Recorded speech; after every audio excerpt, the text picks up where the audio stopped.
Social media వాడకం పెరిగాక సినీ సెలబ్రిటీలు తమ అభిమానులతో నిత్యం టచ్ లో ఉంటున్నారు. ఫేస్బుక్ లైవ్ పుణ్యమా అని తాము ఎక్కడికెళ్లినా అక్కడి నుంచే ఫ్యాన్స్ ను పలకరించేస్తున్నారు.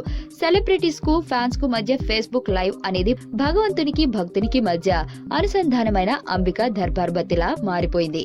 టాలీవుడ్ టాప్ యాంకర్లలో ఒకరైన శ్యామల న్యూ ఇయర్ కోసం విజయవాడ వెళ్లింది. అక్కడి ఈవెంట్ అనంతరం హైదరాబాద్ కు వస్తూ ప్రయాణంలోనే తన ఫ్యాన్స్ కు విషెస్ చెప్పడానికి ఫేస్బుక్ లైవ్ కు వచ్చింది. విజయవాడలో ఉదయాన్నే అమ్మవారిని దర్శించుకుని వచ్చానని, చాలా సంతోషంగా ఉందని అభిమానులతో తన ఆనందాన్ని పంచుకుంది.